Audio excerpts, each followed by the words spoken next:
নমস্কার, শুভ সন্ধ্যা। নিউজ ভ্যানগার্ডের পর্দায় প্রত্যেককে স্বাগত জানাচ্ছি। এই মুহূর্তে আপনাদের সাথে আমি রয়েছি অঙ্কিতা। চোখ রাখছি এই মুহূর্তের গুরুত্বপূর্ণ সংবাদের দিকে। প্রথমেই নজর রাখতে হয় বাংলাদেশের দিকে, কারণ ইউনূসের কি এবার নয়া চাল।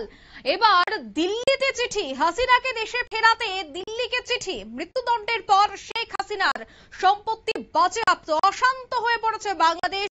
পুলিশের সঙ্গে সংঘর্ষে জড়ালো আওয়ামী লীগ। আপনারা সেই ছবি দেখতে পাচ্ছেন। বাংলাদেশের পরিস্থিতি রীতিমতো কিন্তু অশান্ত। পুলিশের সঙ্গে সংঘর্ষে জড়ালো আওয়ামী লীগ। আর আমরা এই বিষয়ে সরাসরি চলে যাচ্ছি বাংলাদেশে। ইউনূসের আমলে চাকরি যুদ্ধ এক বিশিষ্ট সাংবাদিকের সঙ্গে এবার আমরা কথা বলবো। তবে তার নিরাপত্তার জন্য আমরা তার নাম এবং পরিচয় সম্পূর্ণ গোপন রাখছি এবং সরাসরি সবটা বিষয়ে জানার চেষ্টা করব। এই মুহূর্তে টেলিফোন লাইনে যুক্ত হয়ে গেছেন। প্রথমে আপনাকে নিউজ ভ্যানগার্ডের পর্দায় স্বাগত জানাচ্ছি। আপনাদেরও স্বাগত। ইউনূসের আমলে এই রায়কে কিভাবে দেখছেন আপনি? আসলে এটা তো একটা ফরমায়েশি রায়, আমরা যেভাবেই দেখি। আপনারা দেখবেন একটা নির্বাচিত বৈধ সরকারকে উৎখাত করে একদম জঙ্গিপনার মাধ্যমে একটি বৈধ সরকারকে উৎখাত করা হলো। উৎখাতের পর আবার সেই সরকারের এই বিচার করা হলো জঙ্গি কার্যক্রমের দায়ে। মানে যারা জঙ্গি কার্যক্রম করলো তারাই আবার উল্টো দায়টা, নিজেদের দায়টা আরেকটা বৈধ সরকার প্রধানের উপর চাপিয়ে দিল।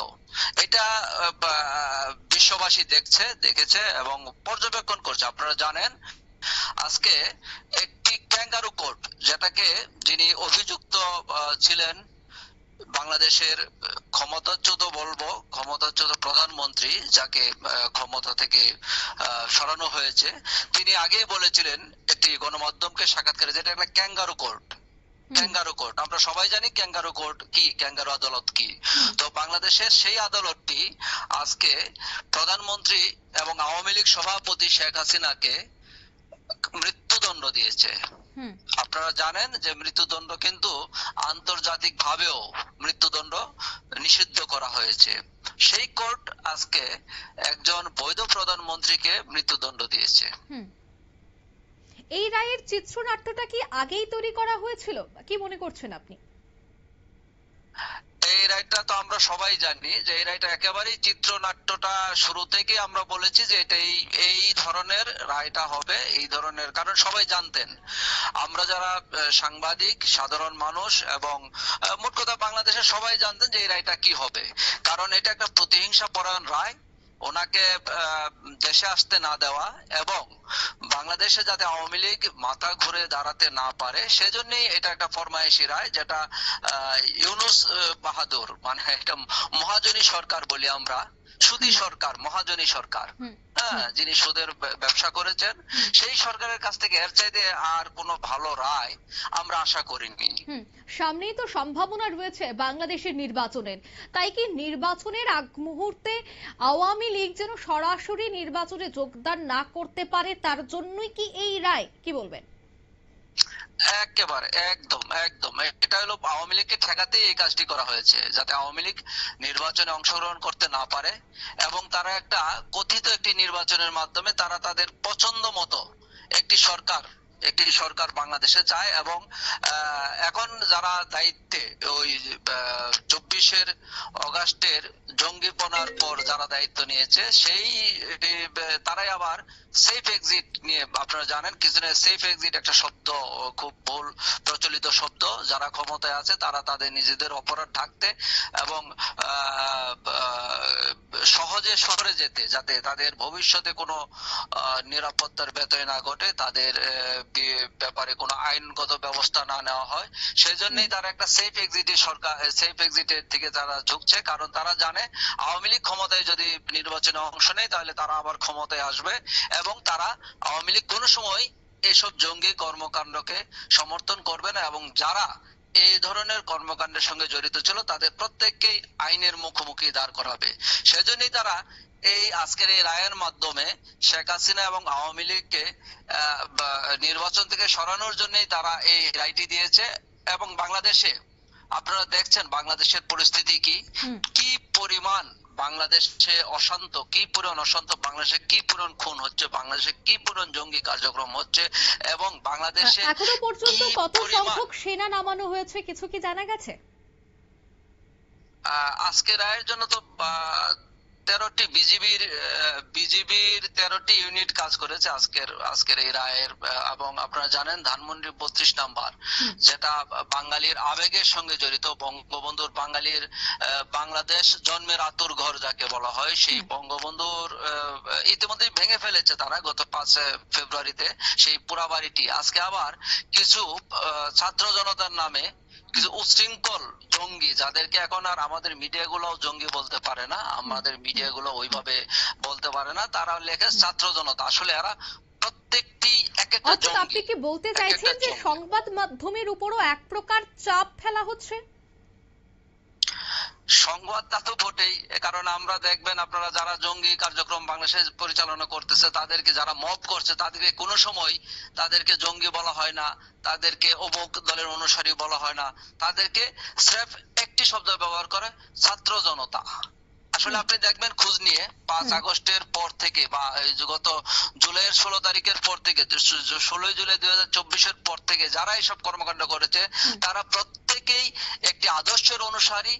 এরা পাকিস্তানপন্থী, এরা বাংলাদেশ থেকে অশান্ত করে রাখতে চায়, এরা বাংলাদেশ থেকে জঙ্গি রাষ্ট্রে পরিণত করতে চায়, এবং এরা মব সৃষ্টির মাধ্যমে মুক্তিযোদ্ধাদের অপমান করা হয়েছে, মুক্তিযুদ্ধের স্মৃতি বিজড়িত সমস্ত স্থাপনা ধ্বংস করা হয়েছে। আপনারা দেখছেন গত পরশুদিন যেটা সোহরাওয়ার্দী উদ্যানে একটি ভাস্কর্য ছিল, যেখানে বঙ্গবন্ধুর ভাস্কর্য যেটি ভাঙা হয়েছে, সঙ্গে সঙ্গে আমাদের মিত্র বাহিনী যে ভাস্কর্যগুলো ছিল সেগুলো ভাঙা হয়েছে। এমনকি ধানমন্ডি দুঃখিত বঙ্গবন্ধু এভিনিউতে, গুলিস্তানের বঙ্গবন্ধু এভিনিউতে আওয়ামী লীগ কার্যালয়ের সামনে সেখানে মিত্র বাহিনীর একটি ছবি ছিল, ভাস্কর্য ছিল, সেই ভাস্কর্যটিও গত পরশুদিন ভাঙা হয়েছে। অন্যদিকে এই যে এই মুহূর্তে একটা উত্তাল পরিস্থিতি আমরা দেখতে পাচ্ছি, বাংলাদেশের বিভিন্ন জায়গায় অশান্তির ছবি আমরা দেখতে পাচ্ছি, সেই জায়গায় রাতের দিকে কোনো ধরনের কি বিধিনিষেধ জারি করা হয়েছে, নাগরিকরা যেন ঘর থেকে না বেরোয়, এরকম কিছু? ওইরকম বিধিনিষেধ জারি না করা হলেও নাগরিকরা আজকে গতকাল এবং আজকে মানুষ একদম প্রয়োজন ছাড়া কেউ ঘর থেকে বের হয়নি। একটা থমথমে পরিস্থিতি বিরাজ করছে। কারণ হলো সাধারণ যারা বাসা বাড়ি থেকে বের হয় তাদের প্রত্যেককেই বিভিন্ন ভাবে হয়রানি করা হয়, তাদেরকে বিভিন্ন ভাবে চেকিং করা হয়, তাদের মোবাইল তল্লাশি করা হয়। তাই এই অবস্থায় কেউ একদম বলে ইমার্জেন্সি ছাড়া কেউ বাসা থেকে বের হয় না। তবে রাস্তাঘাটে একটা থমথমে পরিস্থিতি, থমথমে অবস্থা বিরাজ করছে সবার মনের মধ্যে। আওয়ামী লীগের যে শাটডাউন ছিল সেক্ষেত্রে কতটা সফল হয়েছে? আওয়ামী লীগের শাটডাউন সফল পুরোপুরি বলবো না, আবার যে অসফল সেটাও বলবো না। কারণ হলো আপনারা জানেন একটা এই সময়ে আওয়ামী লীগের জন্য এই কর্মসূচি গুলা খুব কঠিন। কারণ মাঠে এমন পরিমাণ উচ্ছৃঙ্খল ছাত্র বা ছেলেপেলে থাকে যারা ছাত্র নামধারী বিভিন্ন জনকে বিভিন্ন ভাবে হয়রানি করে। তবে সফল যেহেতু আন্দোলনের ধারাটা তৈরি হয়েছে, আশা করি এটি বহাল থাকবে। সফল তো হবেই। এই যে এই রায় আজ দেওয়া হয়েছে, এবং এই রায়ের পেছনে কি আমেরিকা ডিপস্টেটেও কোনো এক প্রকার দায়ী রয়েছে? আসলে আপনারা একটু খোঁজ নিয়ে জানলে দেখতে পারেন আমাদের সাবেক প্রধানমন্ত্রী শেখ হাসিনা গত কয়েকদিন আগে বলেছেন যে আওয়ামী লীগের এই পতনে বা সরকার পতনের মধ্যে মার্কিন একটা ধাক্কা থাকেই। বিশেষ করে আমাদের এখানে আছে, আপনাদের এখানেও, ভারতেও কিছুটা আছে, নেপালে, এইগুলো তো ডিপ স্টেটের কিছু খেলা থাকে। তো এই রায়ে আমরা যেটা জানি, আমরা এটা মিডিয়াতে বা বিভিন্ন সংবাদ কর্মীদের সঙ্গে আলোচনায় আমরা জেনেছিলাম যে প্রধানমন্ত্রী শেখ হাসিনাকে এই মামলায় নির্বাচন অযোগ্য ঘোষণা করার জন্য হয়তো যাবজ্জীবন কারাদণ্ড দেওয়া হতে পারে। পরে শুনলাম সেটা আবার কারো চাপে সেটাকে ফাঁসি, মৃত্যুদণ্ডের মতো একটি কঠিন শাস্তি তাকে দিতে হলো।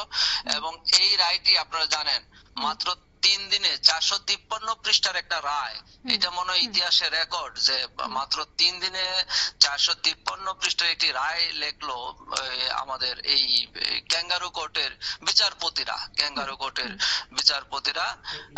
তো আরো একটা বিষয় বাংলাদেশের সোশ্যাল মিডিয়ায় খুব ভাইরাল হয়েছে যে বিচারপতি ইংরেজি লিখলেন, সেই বিচারপতি কিন্তু ইংরেজি শব্দগুলো উচ্চারণ করতে গিয়ে বারে ধাক্কা খেয়েছে। কি সেটা আমেরিকা থেকেই সোজা চলে এসেছে? আমরা সেটা হচ্ছে সরাসরি বলতে পারবো না, তবে আমরা আজকে বিচারপতির ওই যখন লাইভ প্রচার করা হয় তখন বিচারপতি যে ইংরেজি বানানের যে উচ্চারণ গুলা, কারণ টোটাল রাইটাই তো ইংরেজিতে পড়া হয়েছে এবং ধাক্কা প্রতিটা প্রনাউন্সিয়েশন আপনারা দেখবেন। আমি খুব গভীরভাবে লক্ষ্য করলাম এবং এটা নিয়ে সোশ্যাল মিডিয়ায় খুব আলোচনাও আছে যে বিচারপতিদের আরো ইংরেজি জানতে হবে। হ্যাঁ, তো অনেকেই আবার ব্যঙ্গ করে বলছেন অন্য কেউ লিখে দিলে তো আরেকজন পড়তে একটু কষ্ট হবে, কারণ এটা হয়তো তিনি রিহার্সাল দেওয়ার সুযোগ পান নাই, কারণ 453 পৃষ্ঠার একটা রায়, সেটা পড়া, এতগুলো শব্দ ইংরেজি শব্দ পড়া, সেটা হয়তো উনি রিহার্সাল দেওয়ার সময় পাননি, সেই জন্য হয়তো উনি ইংরেজিটা ভালো করে বুঝেননি। অসংখ্য ধন্যবাদ আপনাকে সময় দেওয়ার জন্য। ধন্যবাদ আপনাকে, ধন্যবাদ। আমরা কিন্তু সরাসরি কথা বলছিলাম বাংলাদেশের একজন বিশিষ্ট সাংবাদিকের সাথে এবং তিনি তার নিরাপত্তার জন্য নাম পরিচয় সম্পূর্ণই গোপন রেখেছেন এবং আমরাও তা প্রকাশ করিনি। তবে যে খবর উঠে আসছে যে ইউনূসের বাংলাদেশে কিন্তু নয়া চাল শুরু হয়ে গেছে। হাসিনাকে দেশে ফেরাতে যখন একদিকে দিল্লিকে চিঠি, ঠিক অন্যদিকে মৃত্যুদণ্ডের পর আমরা দেখতে পাচ্ছি শেখ হাসিনার সম্পত্তি বাজেয়াপ্ত, মাঠে নেমে পড়েছে বিজেপি।